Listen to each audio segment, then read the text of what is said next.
You all are sitting at home like a netragadi. Raute, Kamunyana, what's bara Wemanogeni, we tuned in. There we were with you, bitch. And at the first chance, you're like, bitch, I'm not posting. God. Guys, like literally Nago got so busy, but hello, hi, it is me, it is I. Small town Didi, you're hiding these internet and akastracha and bakalau yala.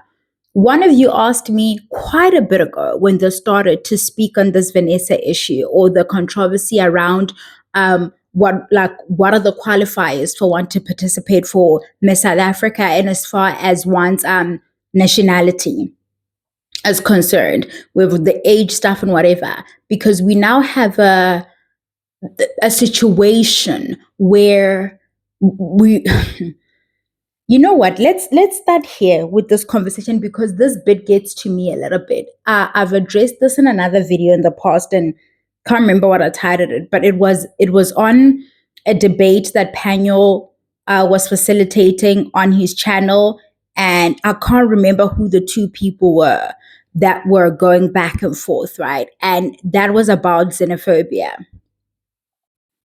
As a South African who was like alert, like awake enough when the 2009 so-called xenophobic attacks happened, I remember the narrative and I remember the news and I remember the framing around that. And now I'm older.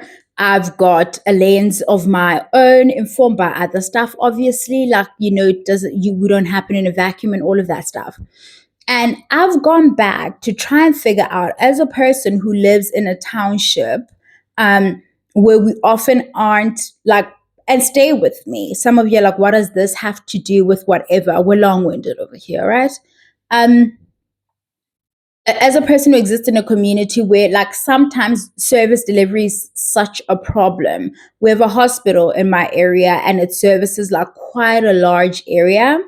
These areas have grown over the years and what have you. The maternity ward in that hospital is about a 43-bed ward, I think, give or take. And how the beds are shared, or once you no longer need a bed, you need to get off and the next person need, all of the stuff that needs to happen, as well as like the stuff being overworked, brought me to a realization that this narrative of xenophobia is something that, to me, in hindsight, has felt very convenient for the government. Because then they would never have to take responsibility for the poorest borders. They would never have to also take accountability for the lack of governance, and as far as like people just moving in and out as they wish. They would never need to account for making their citizens, this is the only place that we can call home, making their citizens share what are already thin resources. So the kind of South African that is being pushed into sharing what is already like thin resources is the one that we like to disassociate from. And that's the average South African. I say to you all the time that the people around me, I've made note of the fact that I'm not average. I have my struggles and I go through whatever, but I exist in like a relative, if you would like, privilege that I must check every time I want to quickly jump on and call something xenophobia. When really it's a scrambling for resources, when really it's our communities aren't safe, our communities aren't being policed because there are criminal elements and they've been brought about by these people. Right? We don't want to say, it sounds nasty, right? But because we have that history and we had other flare-ups that have happened, so, and it was disastrous, right? It was not good. I'm in no way defending the actions. I'm saying the analysis there may need to be reworked a little bit. Because I don't think it's, and everybody's like, oh, they always attack other African people, but there are tons of other white people that are here illegally. They don't share space with them. We don't. We don't see them. We don't see ourselves having to be made to, you now get out of the bed because this other person who isn't supposed to be here and isn't here legally now needs to get on this bed.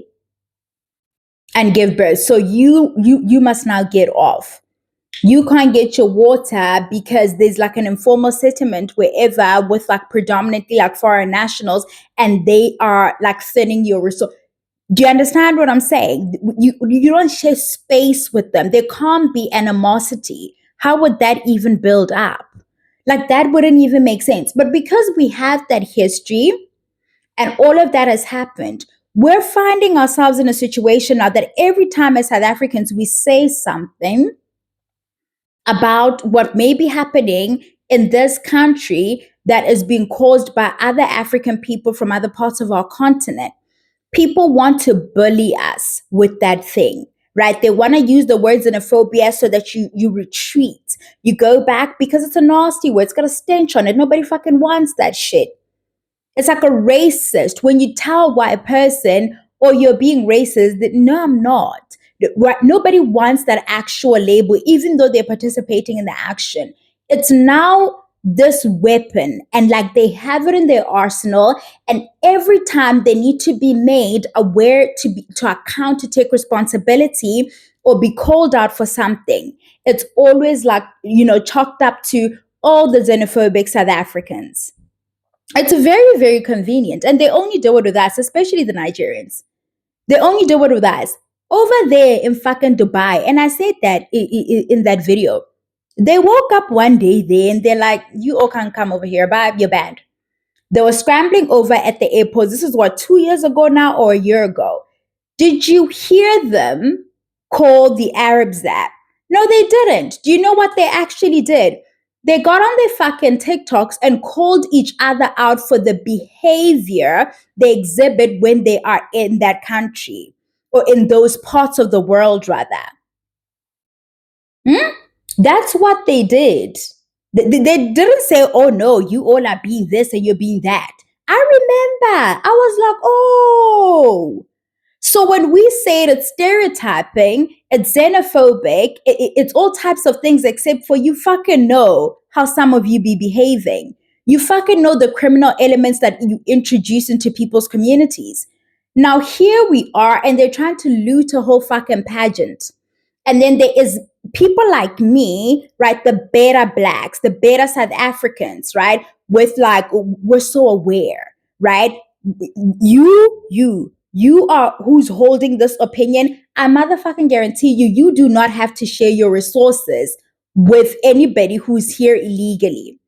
You aren't the person who's been made to share a 43-bed ward. It's not you. The Nigerian people that you know are the people, the elite ones, right? The ones that you know are the ones whose moms and dads are doctors, and you went to school. You went to school with them, and they made no effort to learn your language. That's another thing. They made no fucking effort whatever to assimilate because they're Nigerian, which is, it's honestly wonderful. I get it. We're prideful. It's an African thing across the board, right?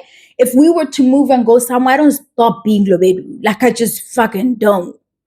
So, and then they go back home and they're Nigerian in their household. So culturally, they're still Nigerian. They happen to live in this country. So if they're naturalized at some point or whatever happens, and now their nationality is that they're South African because they live within the borders of this country, that's how that works. It doesn't change that culturally they're Nigerian. And they've not, I went to school with other Congolese. I can't remember if there were any other like Congolese and Nigerian people in like the group of people that went to school with me. I don't think that, I don't not think, I fucking know. They lived in my township, right? Schools and the schools I went to in town did not bother to immerse themselves into the culture of this township and pick up anything about us because they are Congolese and they are Nigerian. They just happen to have had to live here because of whatever circumstances. But when it's said and done, they are Nigerian. And there's no problem there. There is nothing the matter there. But you, in your privilege, have now come out when the people are like, hold up, what is going on there? People have really valid questions. You're trying to shut them up because you don't want to look bad in front of like our other brothers and sisters from the other parts of the continent, right? You don't want them calling you that ugly word, right? You quickly want us to shut up and go away. No, we're Christians. Well, what is the identity here? What's the nationality? What's the ethnicity? How does it? We have the questions. And then you're like, oh, but a lot of you are defending. I looked for it so I could understand because I wasn't outright like, oh no, she can't. Oh no, this. Because I'm very aware that the face of like the average South African will change over time. I say all the time, culture, things aren't fixed. Things are a bit more fluid and ever changing than we like to admit that they are because change makes us uncomfortable. I'm aware that with all the intermingling that we've been doing a while, the face of the average South African will change every so 20 years. If you would like, there will be like an increased number of children who have half of this parent and half of that parent. But it's a conversation. You don't shush us. You don't make us go away nicely, especially when it's a freaking like a beauty pageant. It's like a tool for nation building, just like sport. Baby girl is not giving uniting front. She's already failing dismally at this thing. Her presence there, it's giving division, babe. Like she's already not doing the thing that a Miss South Africa is supposed to do. And what are you defending? Because I tried to find the answer and I can't. Several media outlets, everybody's reporting a different thing. So which identity are you defending? Because we don't have it. I don't have it. I looked for it. Before I sat down, I looked for it. We don't know. We know her father's Nigerian. And then there's all of this like mud and murkiness around like what's going on with her mother. They say she was born here. There's even a discrepancy around her age, classic with the Nigerians, right? There's always a like it's a bit foggy. It's gotta be foggy, but we also can't say that, because we're being something. The Arabs though, they can say it, and then there'll be like a slew of other Nigerian people to co-sign whatever's been said. I remember it like it was yesterday. People getting on TikTok, like Nigerian people getting on TikTok saying, "Oh, but basically talking at other Nigerians. Yeah, you guys go to other places and you behave like this, and it makes it hard for the rest of us to travel. It's the loudness, it's the criminality. It's that they were saying this. Imagine we Appa woke up one day and we're like, no, hold up, you guys can't come here for a little bit. We have to suspend the traveling just for a bit, baby. It's the entitlement to our stuff and the bullying. Literally being bullied. And every time it's being used, notice that they want to take something or they want access to something. They want something. It's never just they saying it, right? They want to use your public resources, right? Yes, and now they want to enter your beauty pageant. It's always something. I don't get it. And we can't just have an open conversation about it and say, love ya, truly, we do. But you kind of are the white people of Africans. Little bullyish. And if you're called out, then you spin it. I personally feel like I had nothing to say when it started because I didn't know what her identity was. And now I'm saying it because it's trending and we still don't know. All we know is that Miss South Africa has said that the pageant, the body has said that she qualifies because she has an ID. Who doesn't with our home affairs, the way it's set up? The fuck doesn't have that ID? You just don't want one if you don't have it, really. Right? Nobody is guys, if you know, tell me. Because one thing said her mom is like South African. Another thing said that her mom is half, is it Zim or Malawian? I can't even remember. and half South African. Where's the mother? Why can't the mother just come out, buddy, sit down, by fetish this thing? Because like her presence is now taking over from the actual South African girls who are in the pageants that we could be getting to know and root for. And as far as her being an ambassador, the people are saying we don't feel this person can adequately represent us. So already she doesn't qualify for the post. Like, I don't know why it's still a chat. And as far as national unity, we're divided over her. What do we do? It's time to revisit those rules. Whatever they were, they something is wrong. But that's all. Mwah. Ooh, thank you guys so much for riding with me. Y'all will not be seeing me every day. I've got a wedding this weekend. It's a lot going on. I do want to know where you guys stand with this. Not because I couldn't find a clear thing.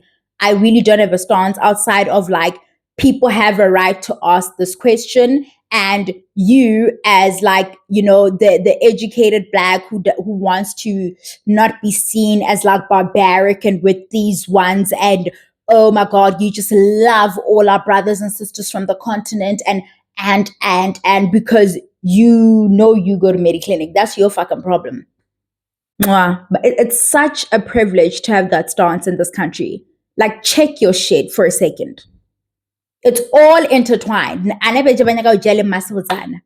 What do they want next week? But they were like this over some fucking dresses just 2 weeks ago. Take